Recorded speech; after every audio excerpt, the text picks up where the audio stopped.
অভিবাসন প্রত্যাশীদের নজিরবিহীন ঢল থামাতে কঠোর অবস্থান স্পেন। মরক্কোয় ফিরে গেছে বেশিরভাগ অনুপ্রবেশকারী। মাদ্রিদের সঙ্গে শেনজেন চুক্তি স্থগিত করল রোম। ইরানে বড় ধরনের আক্রমণের প্রস্তুতি যুক্তরাষ্ট্র ইসরায়েলের। আঘাত হানতে তৈরি তেহরানও। কুয়েতে ড্রোন শনাক্ত। ওমান উপকূলে জাহাজে হামলা। হামাস অস্ত্র ছাড়তে রাজি হলেও গাজায় থামছে না ইসরায়েলি নৃশংসতা। বিমান ও ড্রোন হামলায় নিহত ৩, আহত অনেকে। নিরস্ত্রীকরণের পথ কঠিন মানছেন ট্রাম্পও। ইউক্রেনে রুশ হামলায় নিহত ৯, প্রতিরক্ষা জোরদারে মার্কিন সহায়তা চেয়েছেন জেলেন্সকি। কিয়েভকে প্যাট্রিয়ট ক্ষেপণাস্ত্র উৎপাদনের অনুমতি দিতে দ্বিধায় ওয়াশিংটন। এবং ভয়াবহ দাবদাহের কবলে ইউরোপ। ফ্রান্স, তুরস্ক, গ্রিসে পুড়ে ছাই হাজার হাজার একর বনভূমি। সরানো হচ্ছে বাসিন্দাদের। ইন্দোনেশিয়ায় পাহাড়ি এলাকায় আগুন।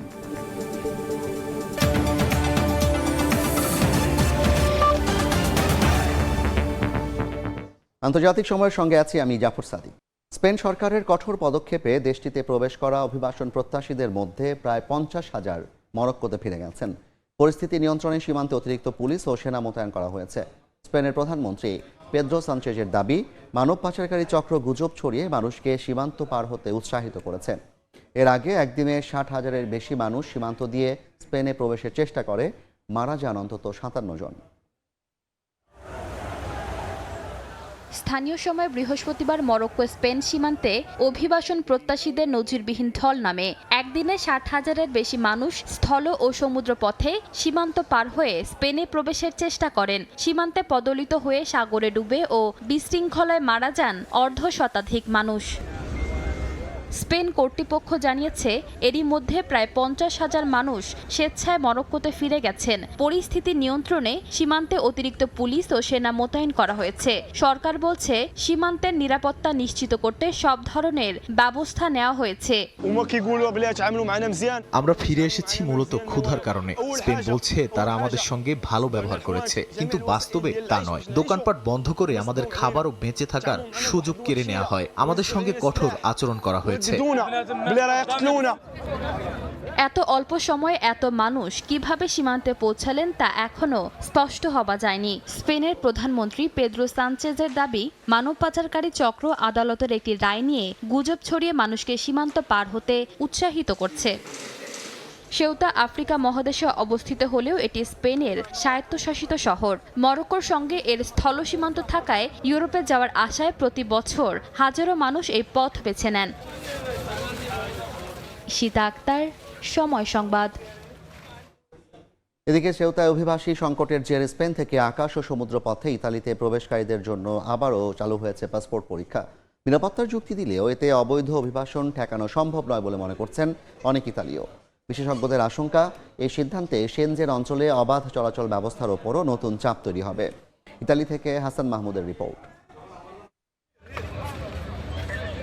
সেউতা অভিবাসী সংকটের প্রভাব এবার পড়েছে ইউরোপের অবাধ চলাচল ব্যবস্থায়। স্পেন থেকে আকাশ ও সমুদ্রপথে ইতালিতে প্রবেশকারীদের জন্য ১ মাসের জন্য আবারও পাসপোর্ট পরীক্ষা চালু করেছে রোম। শেনজেন অঞ্চলের সাময়িক এই নিয়ন্ত্রণ নিয়ে ইউরোপ জুড়ে শুরু হয়েছে নতুন বিতর্ক। ইতালি বলছে জননিরাপত্তা ঝুঁকি বিবেচনায় এই পদক্ষেপ নেওয়া হয়েছে।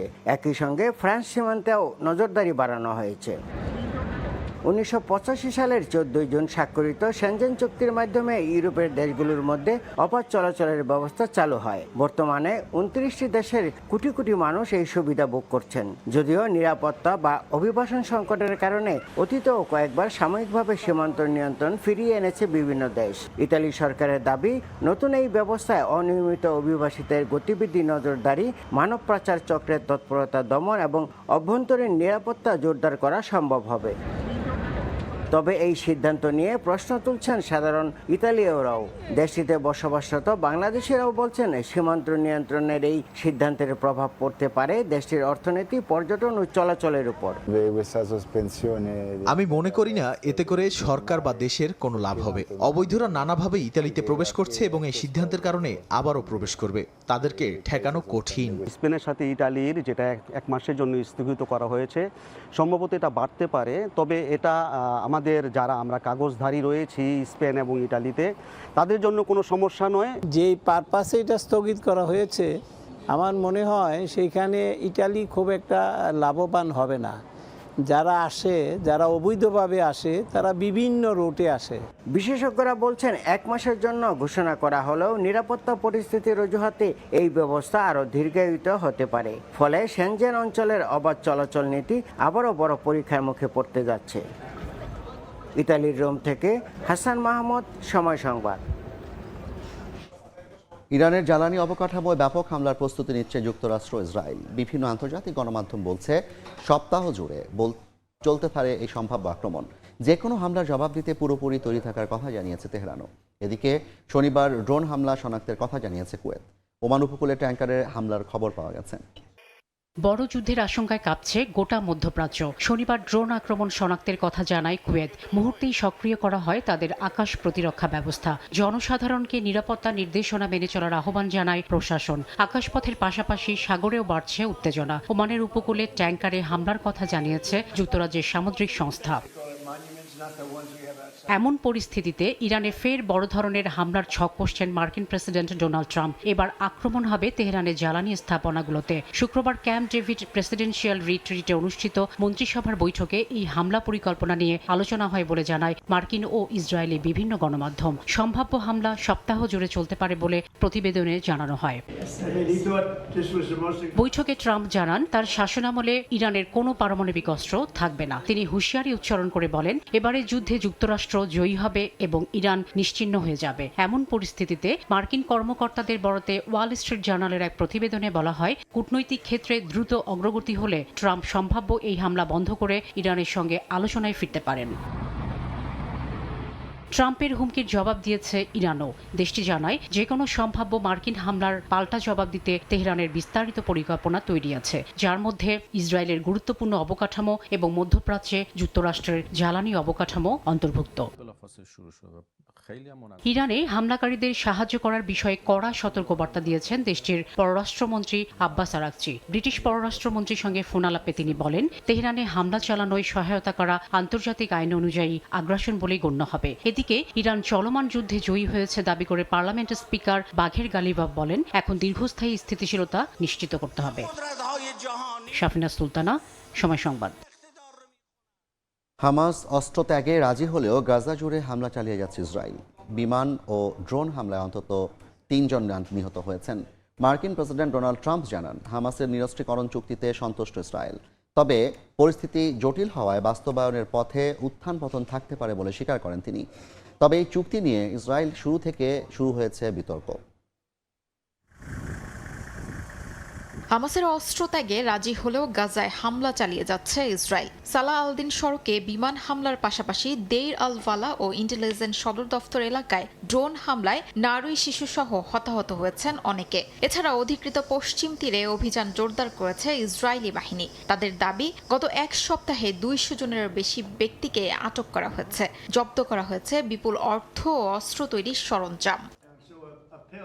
যুক্তরাষ্ট্রের প্রেসিডেন্ট ডোনাল্ড ট্রাম্প দাবি করেছেন, তার ঘোষিত বোর্ড অব পিসের মধ্যস্থতায় গাজায় হামাস ও অন্যান্য ফিলিস্তিনি সশস্ত্র গোষ্ঠীর নিরস্ত্রীকরণ নিয়ে হওয়া চুক্তিতে ইসরায়েল সন্তুষ্ট। যদিও তিনি স্বীকার করেন, পরিস্থিতি জটিল হওয়ায় বাস্তবায়নের পথে উত্থান পতন থাকতে পারে। ট্রাম্প জানান, ধাপে ধাপে হামাসের নিরস্ত্রীকরণের সঙ্গে সমন্বয় করে গাজা থেকে ইসরায়েলি সেনা সরিয়ে নেওয়া হবে। একই সঙ্গে আন্তর্জাতিক স্থিতিশীলতা বাহিনী ও নতুন একটি ফিলিস্তিনি পুলিশ বাহিনী যৌথভাবে গাজার নিরাপত্তার দায়িত্ব পালন করবে।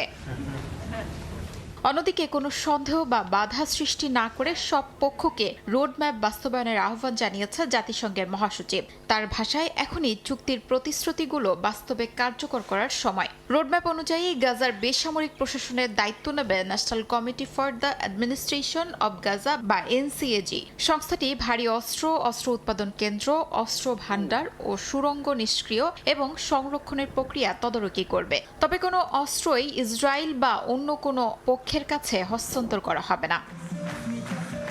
তবে এই পরিকল্পনা নিয়ে ইসরায়েলের ভেতরেই শুরু হয়েছে তীব্র বিতর্ক। দেশটির সাবেক চিফ অব আর্মি স্টাফ গাদি আইনজেটকট অভিযোগ করেছেন, প্রস্তাবিত চুক্তি প্রধানমন্ত্রী বেনিয়ামিন নেতানিয়াহুর ঘোষিত যুদ্ধের লক্ষ্য থেকে সরে এসেছে। তার দাবি, হামাসকে পুরোপুরি নির্মূল না করেই যুদ্ধের ইতি টানার চেষ্টা ভবিষ্যতে নতুন নিরাপত্তা হুমকি তৈরি করতে পারে এবং এটি ইসরায়েলের দীর্ঘমেয়াদী নিরাপত্তার জন্য ঝুঁকিপূর্ণ। শিউলি রোজা, সময় সংবাদ। হামাস নিরস্ত্রীকরণ চুক্তি মধ্যপ্রাচ্যের কূটনীতিতে নতুন সম্ভাবনা তৈরি করলেও গাজা থেকে সেনা প্রত্যাহারের শর্তে রাজনৈতিক চাপে পড়েছেন ইসরায়েলের প্রধানমন্ত্রী বিনিয়ামিন নেতানিয়াহু। একদিকে ট্রাম্প প্রশাসনের প্রত্যাশা, অন্যদিকে কট্টর ডানপন্থী জোটের বিরোধিতা, দুই দিক সামলাতে কঠিন সমীকরণের মুখে তিনি। বিশ্লেষকদের মতে চুক্তির ভবিষ্যৎ এখন নির্ভর করছে ইসরায়েলের রাজনৈতিক সিদ্ধান্তের ওপর। হামাস ধাপে ধাপে অস্ত্র সমর্পণে সম্মত হলেও এর বিনিময়ে গাজা থেকে ইসরায়েলি সেনা প্রত্যাহার, প্রশাসনিক ক্ষমতা ফিলিস্তিনি কর্তৃপক্ষের কাছে হস্তান্তর এবং পুনর্গঠনের পথ খুলে দেওয়ার শর্ত রয়েছে। ট্রাম্প প্রশাসন এটিকে বড় কূটনৈতিক সাফল্য হিসেবে তুলে ধরলেও ইসরায়েল এখনও আনুষ্ঠানিকভাবে চুক্তি বাস্তবায়নের প্রতিশ্রুতি দেয়নি। এর ওপর ইসরায়েলি কর্মকর্তারা বলছেন, হামাসের সম্পূর্ণ ও যাচাইযোগ্য নিরস্ত্রীকরণ ছাড়া কোনো সেনা প্রত্যাহার হবে না। নিরাপত্তার বাইরে গিয়ে এই অবস্থান গভীরভাবে রাজনৈতিকও। নির্বাচনের মাত্র কয়েক মাস আগে নেতানিয়াহুর জোট সরকার অনেকটাই নির্ভর করছে কট্টর ডানপন্থী দলগুলোর সমর্থনের উপর। এসব দলের দাবি, হামাসকে পুরোপুরি ধ্বংস না করে কিংবা গাজায় ইসরায়েলের সামরিক নিয়ন্ত্রণ না রেখে যুদ্ধের ইতি টানা যাবে না। তাই সেনা প্রত্যাহারের যে কোনো সিদ্ধান্ত নেতানিয়াহুর সরকারকেই ঝুঁকির মুখে ফেলতে পারে। অন্যদিকে ওয়াশিংটনের অবস্থানও নেতানিয়াহুর জন্য গুরুত্বপূর্ণ। ট্রাম্প প্রশাসন প্রকাশ্যে এই চুক্তিকে সমর্থন করছে এবং এর বাস্তবায়ন দেখতে চায়। যুক্তরাষ্ট্রের সমর্থন, আঞ্চলিক কূটনীতি এবং সম্ভাব্য সৌদি ইসরায়েল সম্পর্ক স্বাভাবিকীকরণের মতো বড় কৌশলগত বিষয়গুলোও এই চুক্তির সঙ্গে জড়িয়ে গেছে। তাই নেতানিয়াহুর সামনে এখন এমন এক সমীকরণ যেখানে ট্রাম্পকে অসন্তুষ্ট করাও ঝুঁকিপূর্ণ, আবার নিজ জোটকে ক্ষুব্ধ করাও রাজনৈতিক আত্মঘাতী হতে পারে। বিশ্লেষকদের ধারণা, এই সংকট সামাল দিতে নেতানিয়াহু হয়তো পূর্ণ সেনা প্রত্যাহারের বদলে সীমিত বা প্রতীকী পদক্ষেপের পথ বেছে নিতে পারেন, কিন্তু সেটিও চুক্তির মূল উদ্দেশ্য পূরণ করবে কিনা তা নিয়ে প্রশ্ন রয়েছে। ফলে হামাসের নিরস্ত্রীকরণ অগ্রগতি হলেও গাজায় যুদ্ধ পরবর্তী বাস্তবতা এখনও অনিশ্চিত। নাদিম মারজান, সময় সংবাদ। আন্তর্জাতিক সময় আরও থাকছে। ভারতের জম্মু কাশ্মীরে অস্ত্রধারীদের গুলিতে 2 শ্রমিক নিহত। হামলাকারীদের ধরতে চিরুনি অভিযানে পুলিশ। অমরনাথ যাত্রা নিরাপত্তা ঘিরে ব্যাপক ধরপাকড়। ইউক্রেনের রাজধানী কিয়েভে দফায় দফায় ক্ষেপণাস্ত্র হামলা চালিয়ে রাশিয়া, এতে অন্তত 9 জন নিহত হয়েছেন। জবাবে রাশিয়ার শীর্ষ অনলাইন প্রতিষ্ঠানে ড্রোন হামলা চালিয়েছে ইউক্রেন।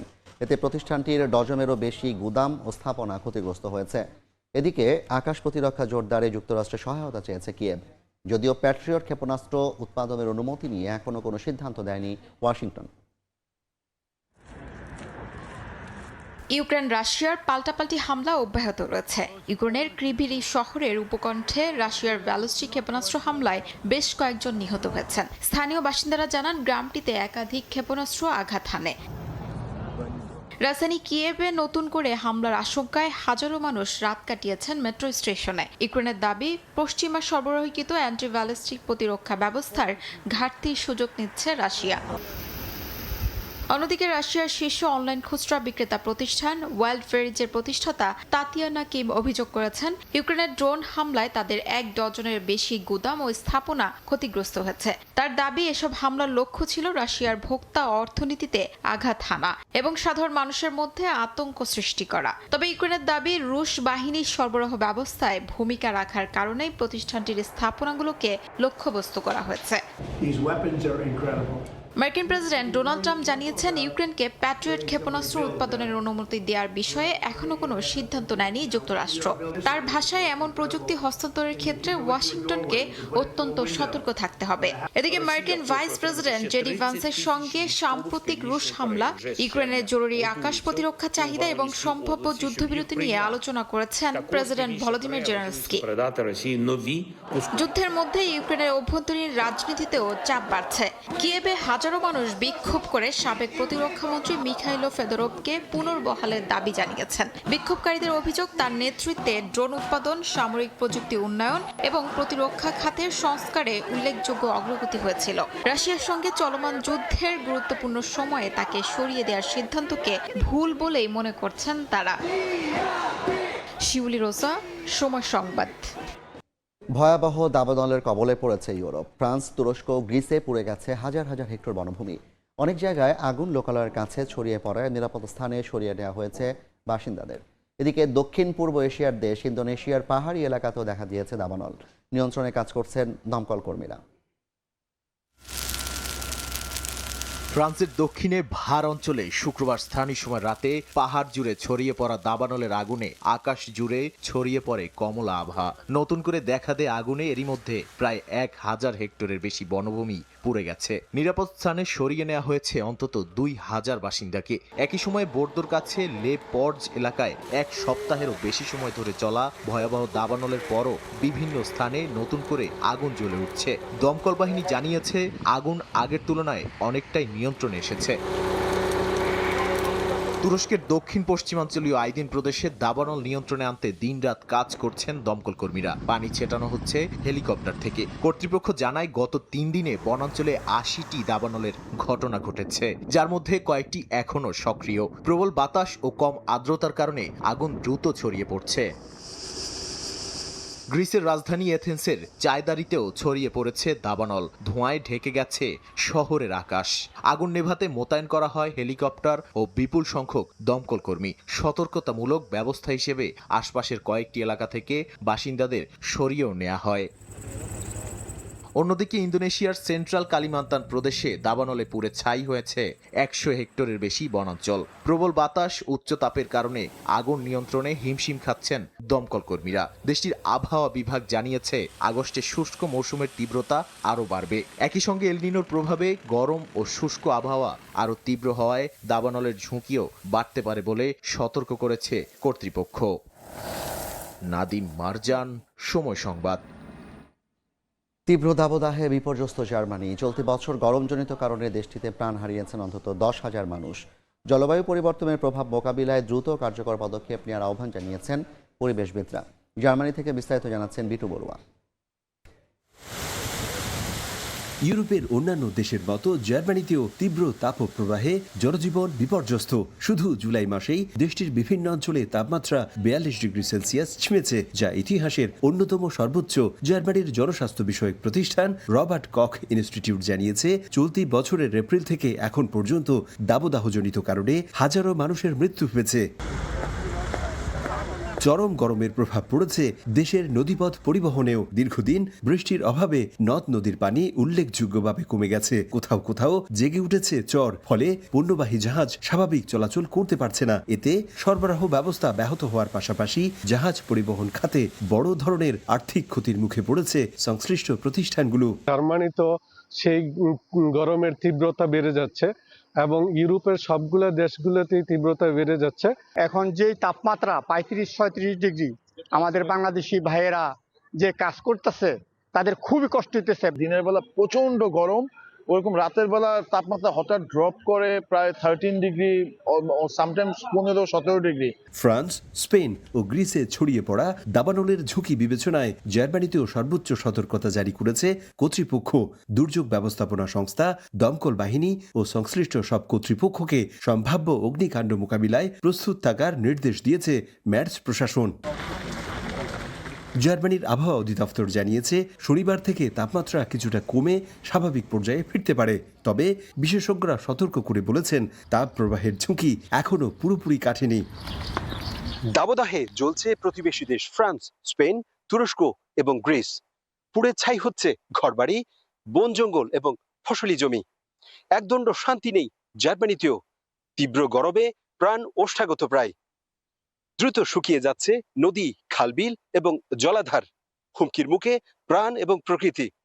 তাই দ্রুত বৈশ্বিক উষ্ণতা বৃদ্ধি রোধ করা অত্যন্ত জরুরি বলে মনে করছেন জার্মানির পরিবেশবাদীরা।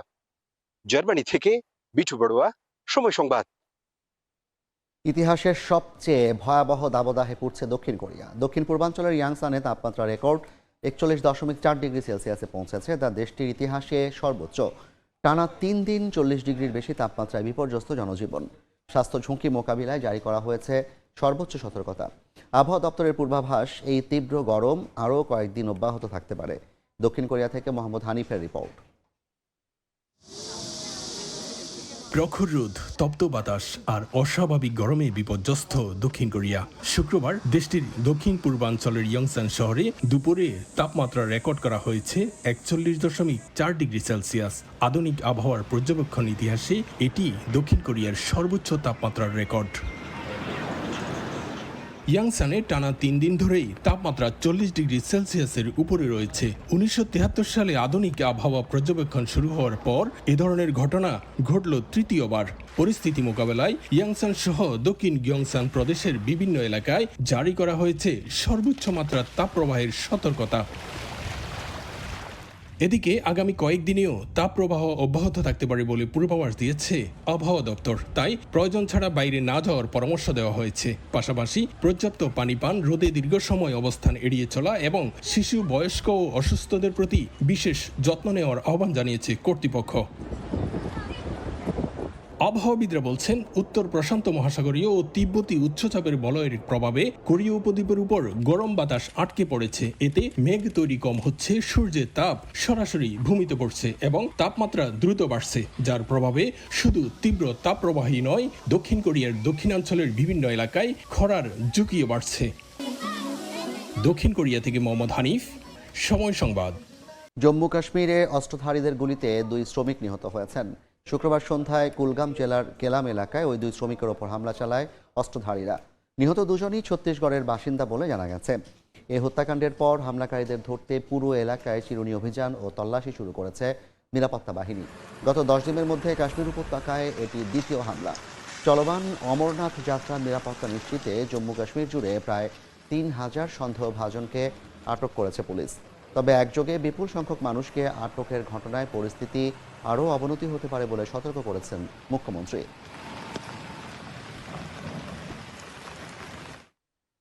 দিল্লির যন্তর মন্তরে 25 বছর বয়সী এক নারীর দেয়া আপত্তিকর স্লোগানের ঘটনায় ক্ষমার বার্তা দিলেন ভারতের প্রধানমন্ত্রী নরেন্দ্র মোদী। আপত্তিকর স্লোগান দেওয়ায় ওই নারীর বিরুদ্ধে মামলা হয়েছে। তবে এ ঘটনায় কঠোর অবস্থানের পরিবর্তে ক্ষমা ও সংযমের আহ্বান জানিয়েছেন মোদী। তিনি বলেন, তরুণরা ভুল করতে পারে, কিন্তু তাদের শাস্তি না দিয়ে সঠিক পথ দেখানোই সমাজের দায়িত্ব। একই সঙ্গে তিনি সমাজের প্রতিও দায়ীদের ক্ষমা করে দেওয়ার আহ্বান জানান। অন্যদিকে ককরোচ জনতা পার্টির দাবি, আপত্তিকর ভাষা সমর্থনযোগ্য না হলেও শুধু বক্তব্যের কারণে ফৌজদারি আইন প্রয়োগ করা উচিত নয়।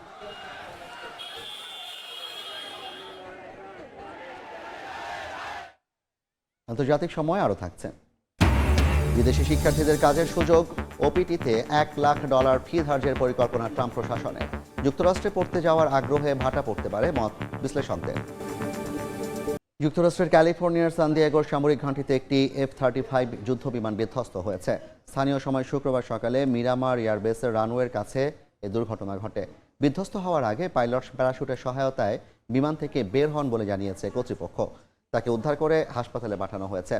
যুদ্ধবিমানটি আছড়ে পড়ার সাথে সাথে আশপাশে আগুন ও ধোঁয়ার সৃষ্টি হলে দমকল কর্মীরা দ্রুত তা নিয়ন্ত্রণে আনেন। মার্কিন মেরিন কোরের সবচেয়ে শক্তিশালী উড্ডয়ন উইং পরিচালিত এই বিমানটির দুর্ঘটনার আসল কারণ এখনও জানা যায়নি।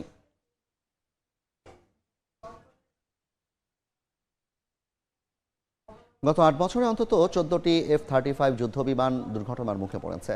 বিভিন্ন তদন্তে প্রতিবেদনে এই বিমানের মারাত্মক কিছু কারিগরি ত্রুটির বিষয় উঠে এসেছে। হিমাংকে ল্যান্ডিং গিয়ারের হাইড্রোলিক ফ্লুইড জমে যাওয়া, এয়ার ডাটা সিস্টেমে বিপত্তি, ইঞ্জিনের ফুয়েল টিউব ফেটে যাওয়ার মতো ঘটনা উদ্বেগ বাড়িয়েছে।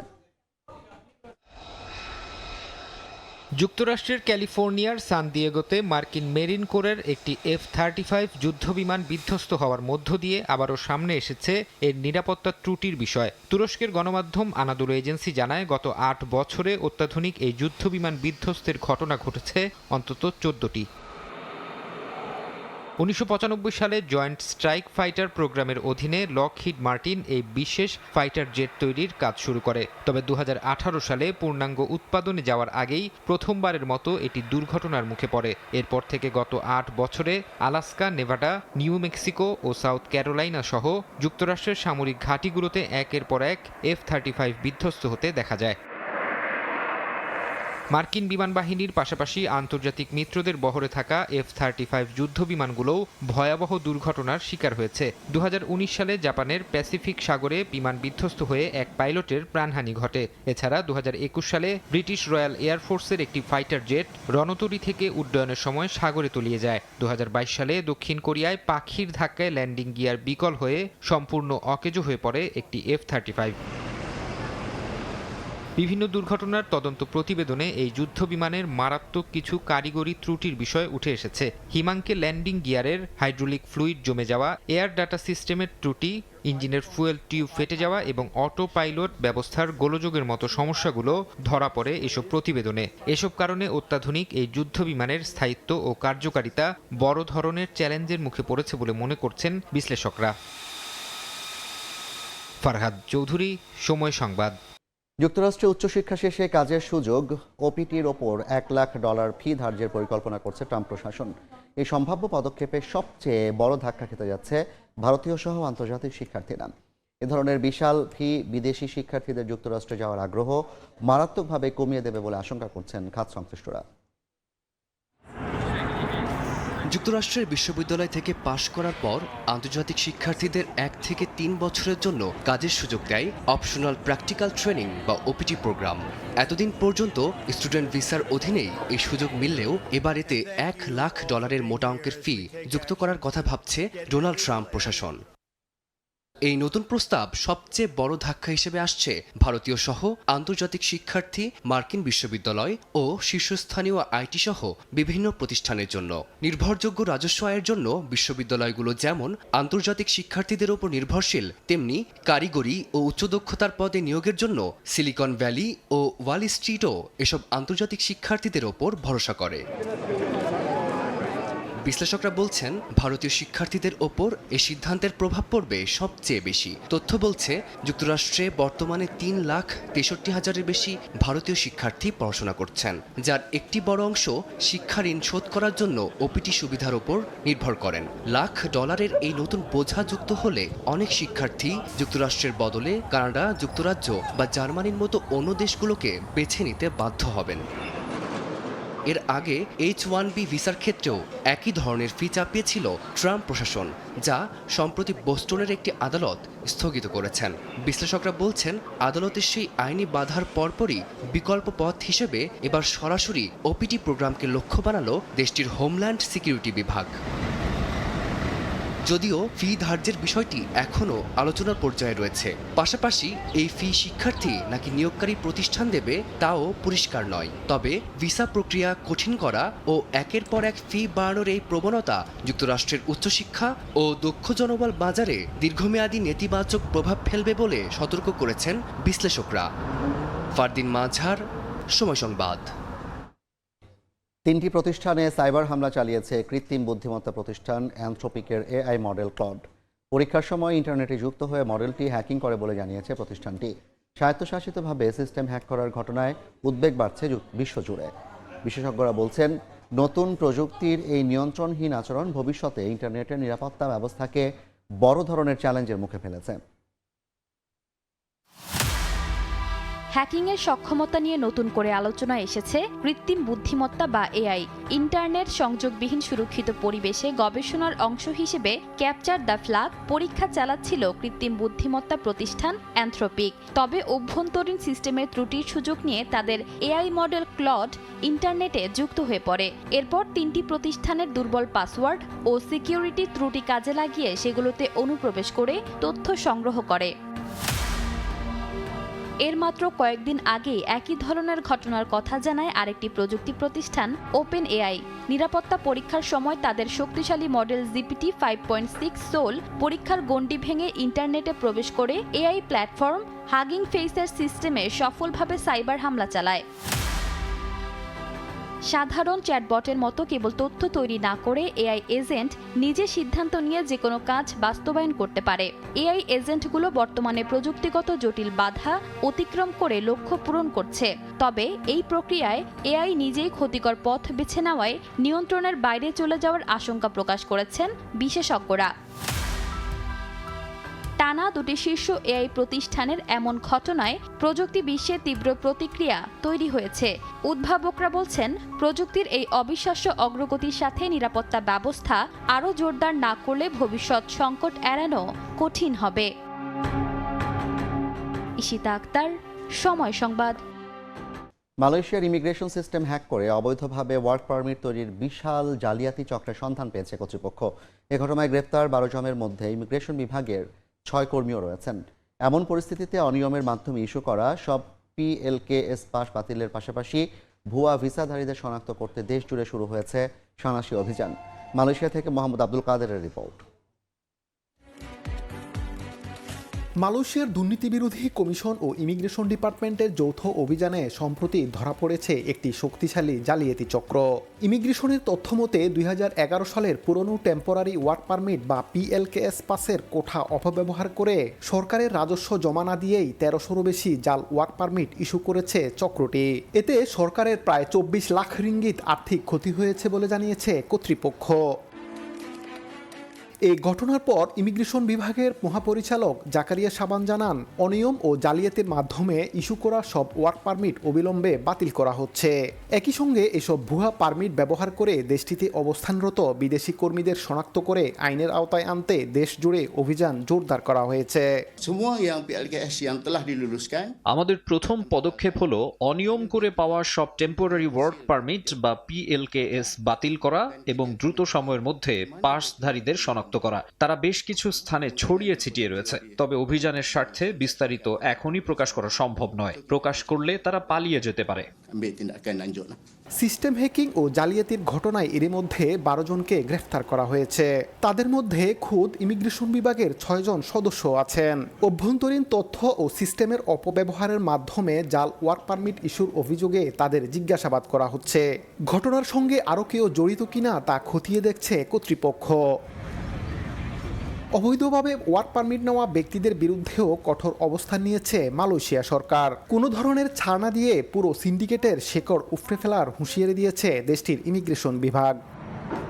মোহাম্মদ আব্দুল কাদের, সময় সংবাদ, কুয়ালালামপুর, মালয়েশিয়া। ইউরোপে দানিউব নদীর পানি কমে যাওয়ায় বুলগেরিয়ায় উন্মোচিত হয়েছে 1000 বছরের পুরানো এক উলি ম্যামথের জীবাশ্ম।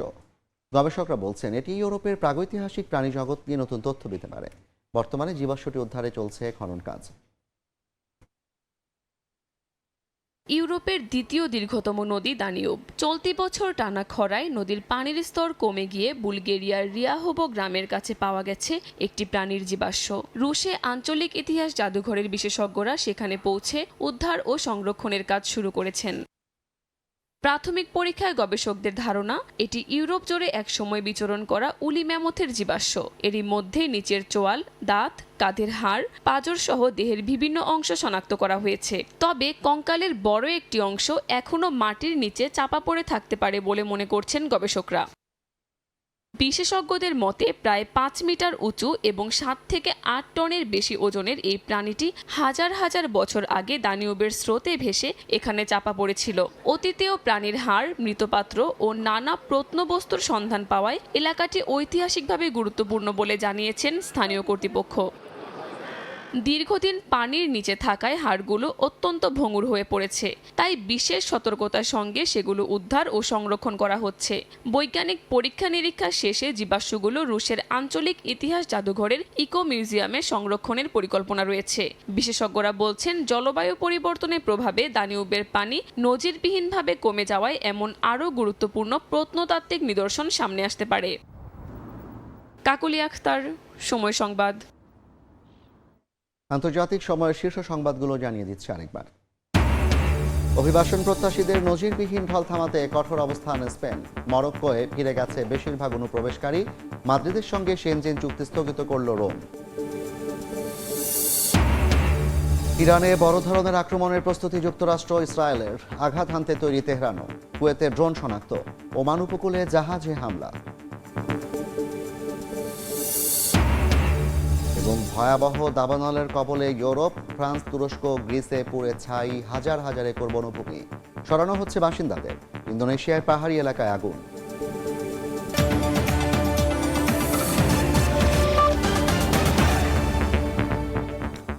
এই ছিল আন্তর্জাতিক সময়। এরপর বিকেল 5টায় সময় সংবাদ নিয়ে সঙ্গে থাকবেন গোলাম রাব্বি। জাফর, আপনাকে ধন্যবাদ।